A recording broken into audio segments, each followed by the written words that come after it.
I would say gut health is the foundation to everything. It is. Start with your gut health. Think about the microbiome. For our viewers out there, not all probiotics are the same. Make sure that it is USP labeled, NSF labeled, that it has specific strains on the actual label itself. Like, don't go buy banana chips. Eat the banana. Here's how to eat a banana. Now, we don't pick it up and peel it like a primate. Instead, we use a knife and fork. Fiber is absolutely critical. An apple is a great example of that, right? The fiber in the skin of the apple actually helps to offset the sugars that are in the apple. Sure. Early morning sunlight is really being pushed a lot these days. Angle of the sun is not high enough where you get as much UV exposure. So if you have an opportunity early in the morning when the sun is just coming up to get a few minutes of that sunshine, you avoid the UV component, but you get the benefits of the vitamin D and, of course, all of the melanocyte benefits of circadian rhythm resetting, and that all goes into the microbiome as well.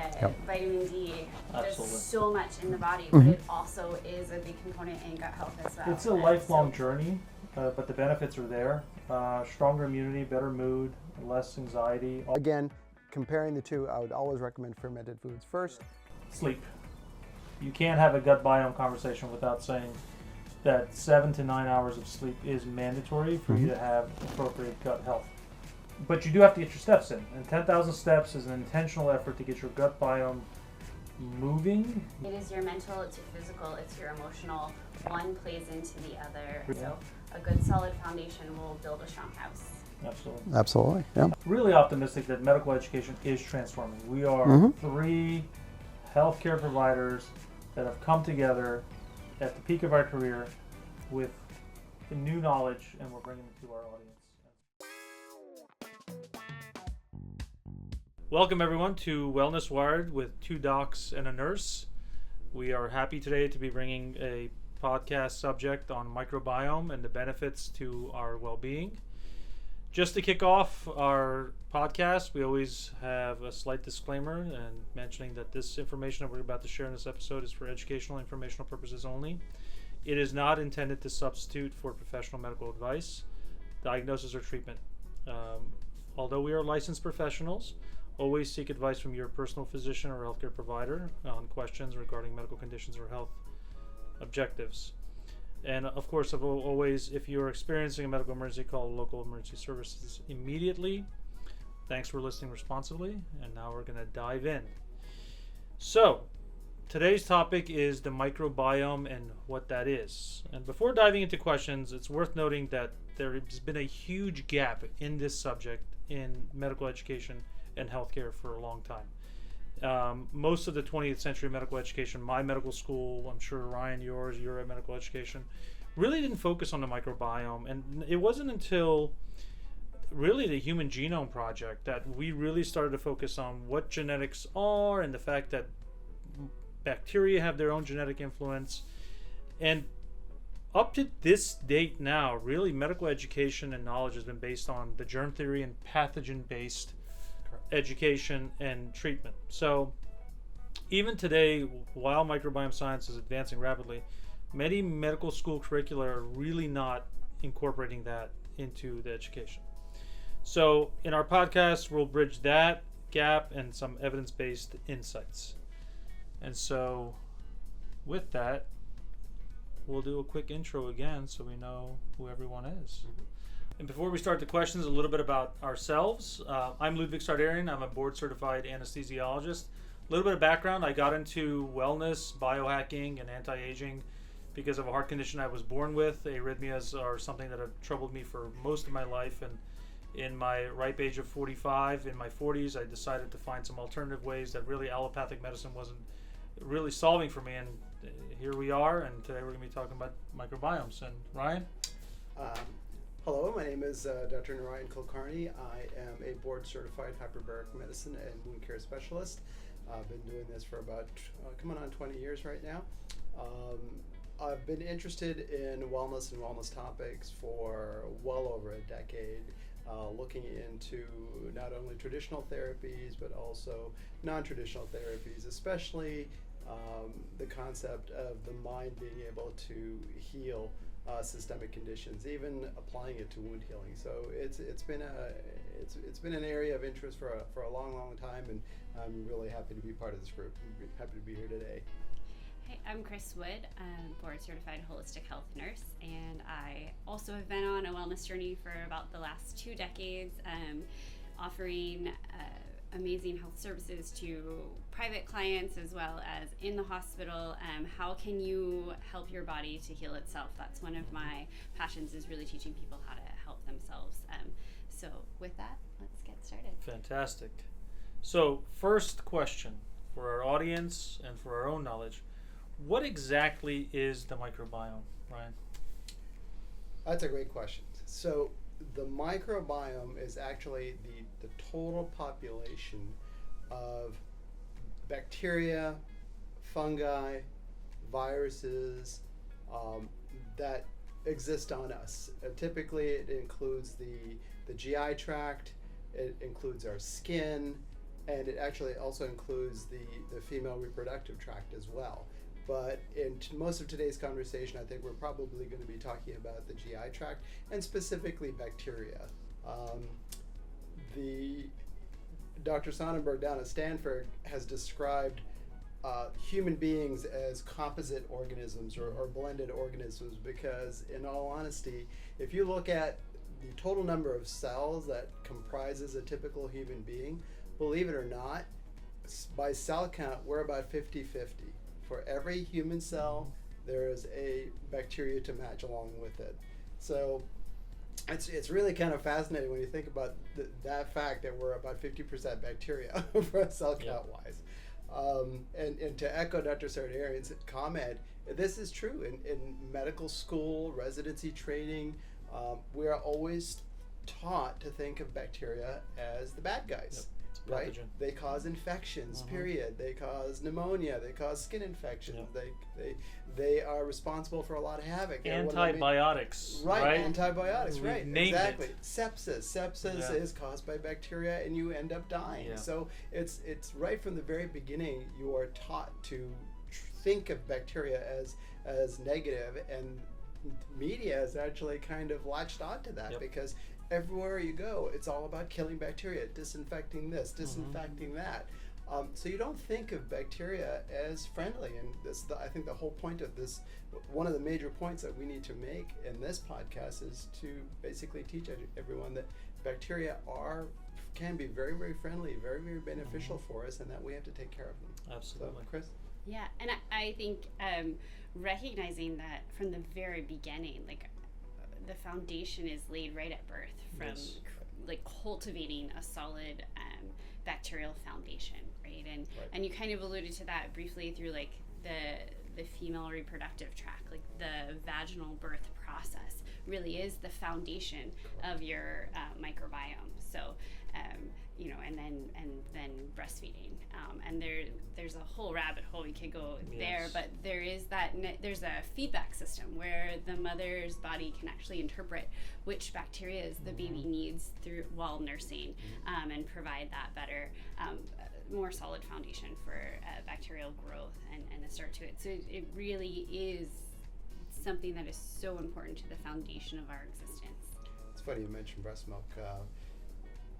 Breast milk actually contains a component called human milk oligosaccharides, and researchers were always wondering what exactly a baby can do with human milk oligosaccharides, because they cannot be digested, especially when you're developing a brand new microbiome in your gut, and they realized it's literally intended for the microbiome in general. And then they found out that breast milk itself actually contains some of these essential bacteria that is passed on, very similar to what the mother already has in her body, and they get passed on to the child to help to start colonizing that. So, to your point that, when these babies are born through the vaginal tract, they get seeded, and then they are actually fed with the perfect food consisting of prebiotics and probiotics.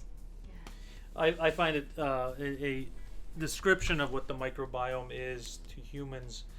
The best description I heard was that it's just another organ in many ways. The hidden organ. The hidden organ. And when you think about, we talk a lot about genetics and hereditary, and if someone has a disease, they say, oh, it's your genetics and it's passed on, which is kind of a loose term that's not really definable. But if you think about your genetic makeup, there's actually more genetic material in your body that is microbiome genetics than it is your own genetics. Not even close. If you were to calculate the gene pool of microbiome versus your own, it's 90% higher. And so just think about that. You are symbiotically living with other organisms that have more genetic material that help manifest certain outcomes that you don't know about. So that was a great start. Question number 2. How important is microbiome diversity and how do we achieve it? I'll let Chris take this one. It is essential, right? Microbiome diversity really helps to be able to absorb all of the nutrients that you're taking in, right? We're taking in all different kinds of nutrients. We have proteins and carbs and fats, and all of those are broken down by different microbiome throughout the digestive process. And then we also have things that maybe we don't want, right? There could be some kind of bad bacteria in something that we eat, and so we have that microbiome to kind of help get that out of the system a little bit quicker. And then from there, kind of the next ring of microbiome helps to take all of those pieces that were broken down throughout the digestive tract and make something out of it. And we can talk about that a little bit more kind of further in the podcast, but what can we build out of a good microbiome? And there's so many things, from hormones to other protein building blocks to, every piece really out of that foundation. So incredibly important to have that diversity so that you can build everything that you need. Ryan, and when you in your response, can you incorporate, how obesity and lifestyle really impacts that diversity that we're talking about, microbiome? Oh, absolutely. So first of all, to echo Chris's points, absolutely, a healthy.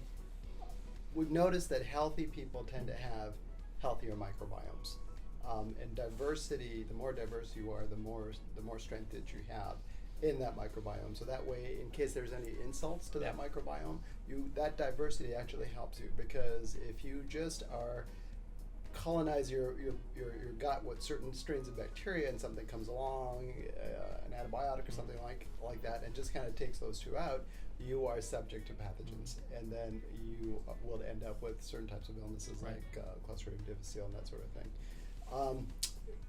Talking about conditions like obesity and insulin, lack of insulin sensitivity and that sort of thing, that is all. A lot of that is coming from the Western diet, and that Western diet, unfortunately, is very low in nutrients, very low in fiber, very low in prebiotics, and that predisposes the microbiome to become less diverse because you're not really feeding it very well. And in turn, if that microbiome is not functioning properly, it's not producing the healthy postbiotics is what they're called now, which are these short-chain fatty acids like butyrate and propionate that are there to basically repair the gut lining so that the gut lining doesn't leak.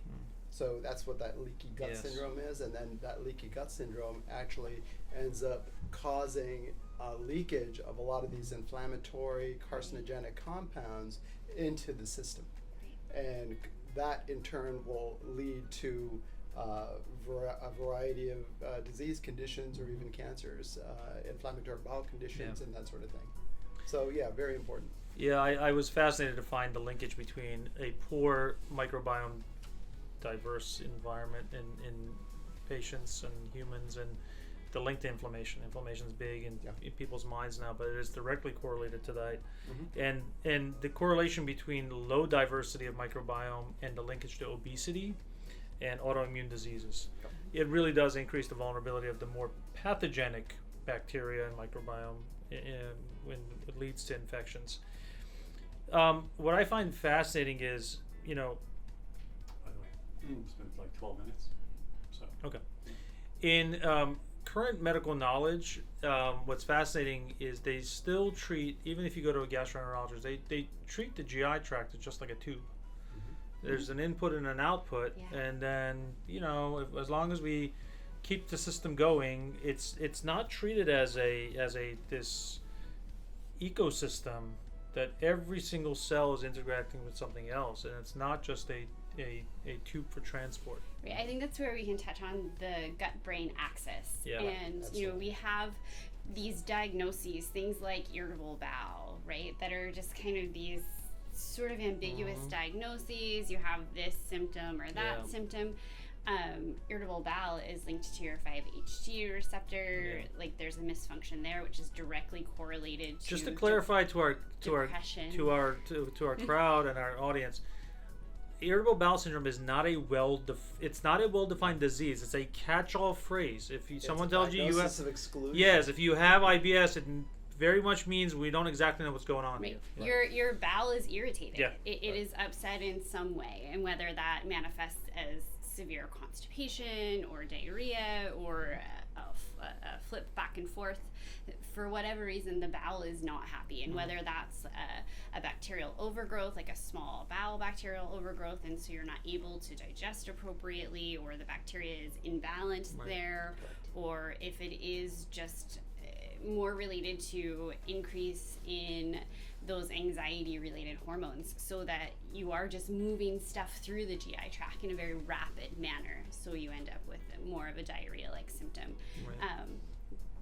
But a lot of that then correlates again back to those receptors, and how functioning are the receptors. Are they getting the right input? We know that dysfunction is directly related to depression. Sure. And so I think the gut-brain axis would be a really good kind of point to talk on a little bit. I think you mentioned mental health. I'm sorry, go ahead. No, you finish up. I was going to say that's a wonderful point of how strongly linked mental health and a healthy microbiome are, and how closely connected they are. A lot of people don't realize, that when you're talking about depression, anxiety, one of the ways it's treated is through an SSRI. So serotonin is meant as the key neurotransmitter that we're talking about. And about 96% of your serotonin is made in your gut. Absolutely. Yeah. You're exactly right. So that's what I was trying to say, is that 90% of the serotonin is, and it's structurally analogous. So 10% in the brain, 90% in the gut. And the gut also produces, the microbiome actually produces other neurotransmitters like GABA, like dopamine. I don't know what proportions, but also very, very high. And that gut-brain axis, that the through the vagus nerve and all the afferent fibers through the vagus nerve, there's a very, very close connection between the two. So I mean, the gut is well innervated by the vagus nerve, and that is one of your 10 cranial nerves. That's a direct highway right to the brain. So thank you for already introducing and covering our third question, which was what are the essential functions of the microbiome? And just to summarize it, it really is a metabolic powerhouse, and it's an immune trainer. I love that term. Yeah. We have this symbiotic relationship with other organisms that train our immune system to be ready for the onslaught that is the continuous fight with outside pathogens coming in. Yeah. Great. Trains and regulates too. Yes. So it actually kind of helps the immune system from overreacting, such that otherwise you have conditions like asthma or other autoimmune conditions, which can develop as a result of improper inflammatory conditions in the body. And those microbiome, the composition, that sends messages directly back to the brain, right? And so we see this in gross candida overgrowth, right? Where it's actually signaling to the brain, I need more sugar. I need that sugar input, because that's how candida, continues to grow. And once that takes over the gut, it's a little bit of a beast to get back under control. And a great summarizing of this question, and the take home for our audience is, if you're suffering from mood regulation issues, anxiety, cognitive issues, brain fog, big topic in the news these days, think about the gut-brain axis we just talked about. Think about the microbiome, the imbalances. And again, I'm going to bring it back to our medical education as a board-certified physician in this country. This has been barely touched in the 20th century because, again, we have fallen back on germ theory over symbiosis. But you really have to think of this in a symbiotic relationship. With that, question number 4. Is it possible to change our microbiome? What practices can help our microbiome and what practices hurt it? If someone says, look, doc, I'm in my 50s, I'm in my 60s, or these people that are in their 20s and 30s that think, it's over now, I can't change it. What do you say to those people? How quickly can you turn the microbiome around? I'm going to kick it to you, Ryan. Absolutely, 100%. You can change it around, you can change it very quickly. Here's a perfect example. If you take antibiotics, Yep. you can eradicate your entire Overnight. microbiome in a few days. Yep. In a few days. So yes, it is absolutely, and the great thing about the microbiome is it does tend to come back. But we know that the microbiome is heavily influenced by your diet. Yes. So if you have a certain type of diet that is not conducive to building a healthy microbiome, then you are going to be basically developing that microbiome that's not going to support you in terms of all of those wonderful functions that it needs to be doing. So yes, it is absolutely possible to develop a healthy microbiome, and it really, in addition to all the healthy things you need to be doing, like aerobic exercise and proper sleep Yes. and that sort of thing, and avoiding antibiotics if possible, is to really focus on your diet. And I assume you probably want to talk about what constitutes a healthy diet. Absolutely. Yeah. So fermented foods is one of Absolutely. the best, easiest ways to really help to nourish that, and a pre and probiotic. So things like sauerkraut, kimchi is fantastic. Yeah. Any of those fermented foods here. Kombucha. Kombucha is fantastic as well. Uh-huh. Here we give kefir with patients that are prescribed antibiotics. They'll get that on their hospital tray. So that's a really great one as well. Yogurts, those live cultures. There are tablets, pre and probiotic tablets. I personally would recommend making sure that it is a live active as opposed to a dry powder. Those live active cultures are better for really helping to lay a solid foundation and rebuild. I did work on a study, a C. diff study, where we gave fecal transplants as a pill, and it is amazing at helping to repair that. They also looked in a later study for obesity, and fecal transplants actually helping with severe morbid obesity in patients, because again, you're balancing out. I've got a fun story about that. So when I was in med school, we had this amazing professor, and he was talking about fecal transplant. This was, 20 years ago, and we all were just, our eyes were blown, because how can you do that? And lo and behold, this was Dr. Fasano, who's well known now at Harvard. He used to be at the University of Maryland, now he's at Harvard, and this is truly a baseline treatment now for a lot of the GI diseases is the treatment with those stool pills. And it's just a capsule. Yep. Right. Yeah.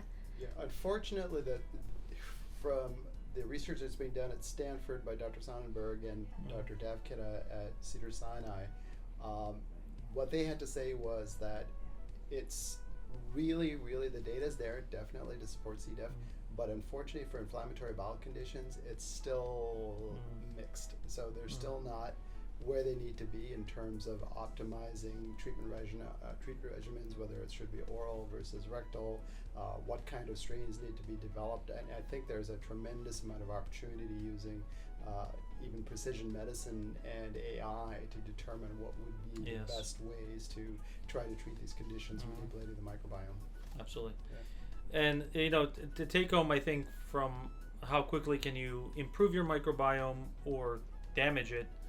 Damaging it, obviously, antibiotics and poor diet. If you're consistently eating food that comes out of a bag that's processed, you are destroying your microbiome. If you are eating what you think is organic food, always be mindful of what kind of soil that's also been grown in. There's the recent studies coming out that even organic food that's been planted and grown in poorly turned over soil, the nutrient base of that is not that great either. So you have to be very mindful of what you eat. But just like we've talked about in previous podcasts, that the brain has neuroplasticity, the gut has a lot of plasticity, and it can regrow.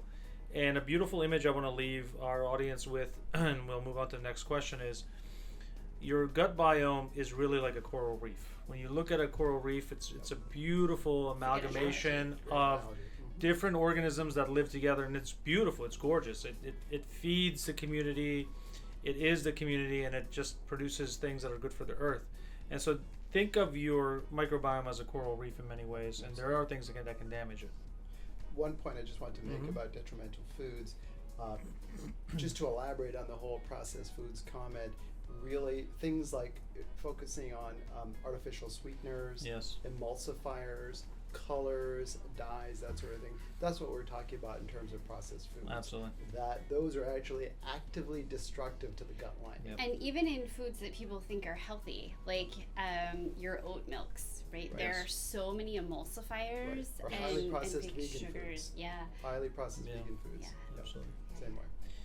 So the next question, what are some evidence-based ways to promote good gut health? I think we've already talked about it, but specifically, what would you tell our audience, a couple of key things they can do now? I would say, in addition to diet, which I think we talked about, actually being outside. And we've kind of mentioned this. We mentioned this in our lectures a lot. I think we talked about it in the last podcast as well. But being outside and being with nature, there are so many studies that show that children that grow up outdoors, farm-like settings, or pets or animals in some other way, their microflora is so much stronger and more robust than a child that wouldn't necessarily have exposure to those kind of environments. And so we can do that as well, outside, barefoot, any environmental thing that you can come in contact with.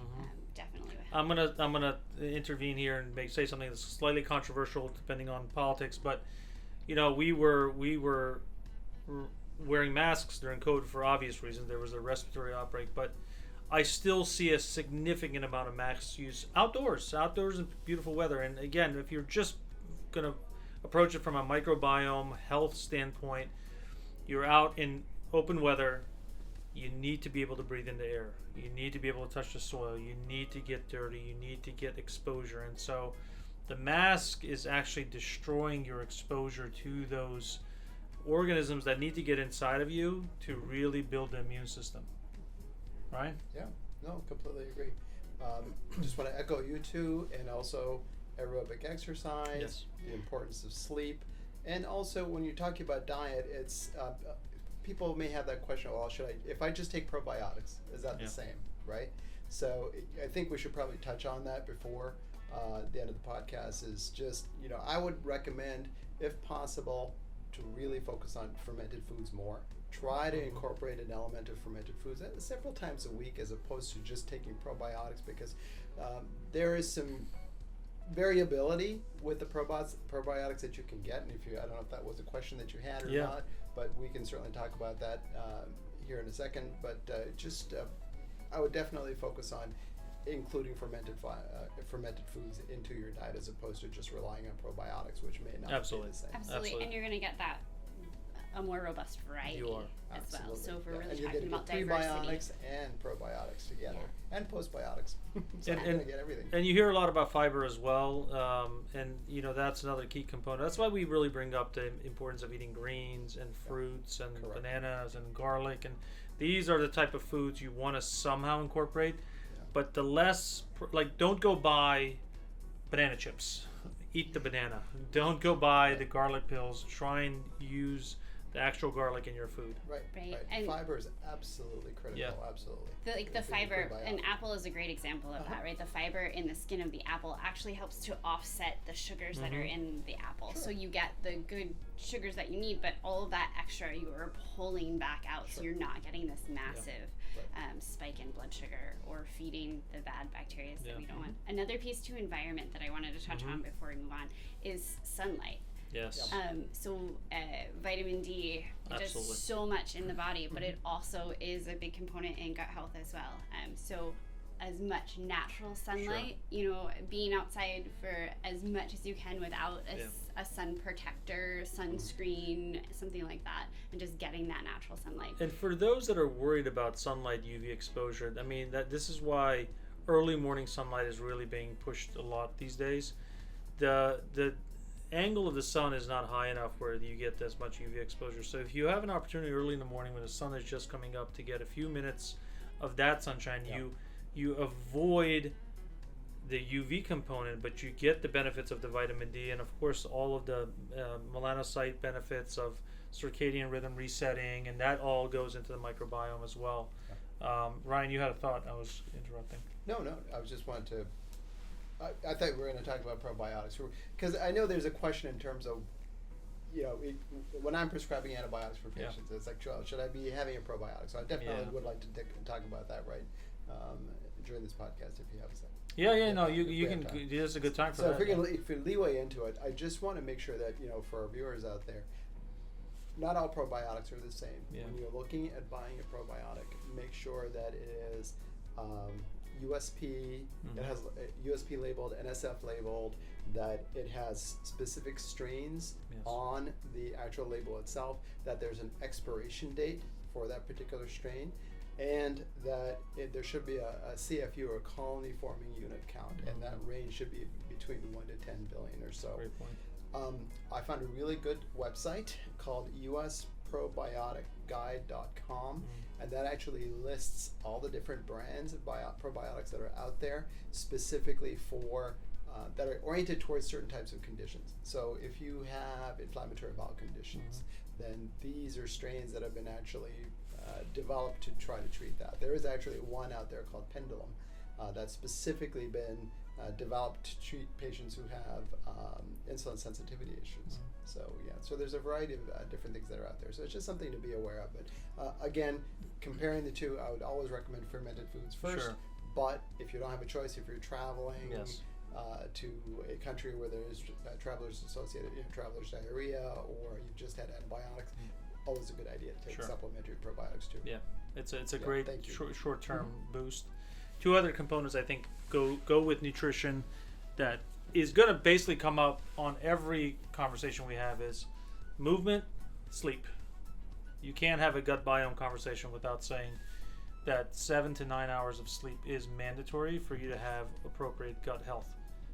Lack of sleep causes cortisol spikes. Cortisol spikes affect your microbiome. Microbiome then cycles back, and you got this vicious cycle. And what I find fascinating about the GI tract in general is how much of it is physical movement and gravity dependent. So if you are in a static condition, that movement that's necessary to help movement and peristalsis, which is the movement of the gut itself, just stops, and you get a lot of inflammatory processes because you are not moving around. And so we're going to advocate in a lot of our podcasts minimum 10,000 steps a day. You don't have to be a marathon runner. You don't have to do step climbers. You don't have to do crazy suicides and stuff like that.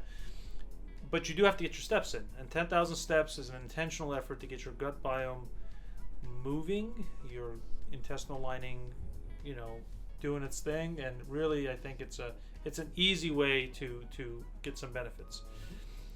So, a lot of information we've given our audience. I know I've learned quite a bit. What are some key takeaway messages we want to give our teams out there that are trying to find, either they're starting or they're already feel like they're really on their way to a health conscious approach, and some pearls for them to remember, because this is an ongoing journey for a lot of people. Sure. You tried before the podcast, we were talking about some new ideas I had for some supplements and herbs that I'm trying for health, personal health. So it's an ongoing journey. But what would be some takeaways, Ryan, do you give our audience? The biggest thing is, when we're talking about the health of our microbiomes, really think twice about whether you need an antibiotic. Absolutely. If we're entering the fall, so cough and cold season is right around the corner. Yes. And having worked in many ERs and urgent cares, it was a very common question, and people seem to think that antibiotics are what they need, and they just truly need a lot of education to make sure that to make sure they understand that it's not the answer, but that you're actually doing a lot of harm, especially to your gut. Yes. So definitely really think about whether you need antibiotics, and then secondly, just fermented foods. Work them into your diet. Absolutely. I would say gut health is the foundation to everything. It is. It is your mental, it's your physical, it's your emotional. One plays into the other. Reproductive health for those young health, folks trying to have babies. It is the foundation to everything else that's happening in the body. Yeah. So a good solid foundation will build a strong house. Absolutely. Absolutely. Yeah. I jotted some notes down as I was planning for this, and I like the coral reef concept, and I want folks to think of their gut as a garden. You have to nurture it daily. I know I have plants in my house that I call my babies. I water them. You talk to them sometimes. You want to nurture it with diverse whole foods. Movement, we mentioned. Sleep is huge. It's a lifelong journey, but the benefits are there. Stronger immunity, better mood, less anxiety. All of these things are the benefits. But these have to be consistent, small, habitual things that you do on a daily basis. You have to be very mindful what you eat. We're so quick, I think, in our society to just grab something that looks good. It's in a bag, it's in a vending machine. We don't plan our nutrition. We react to hunger. And so I think it's very important that you plan your food out, and you only in emergency situations do you really want to kind of react and figure out what the least damaging thing is you can eat. And just remember, gut health influences brain health. So if you're one of the rare human beings out there that does not have any issues with mood or anxiety or fears or any of that stuff, bless you. And but I think most humans are humans, and if you have those challenges, start with your gut health. Think about the microbiome. And I'm really optimistic that medical education is transforming. We are 3 healthcare providers that have come together at the peak of our career with new knowledge, and we're bringing it to our audience. And so very much want to thank our audience for joining us on this podcast. And this is Wellness Wired with 2 docs and a nurse. Thank you for joining, and we'll see you next time.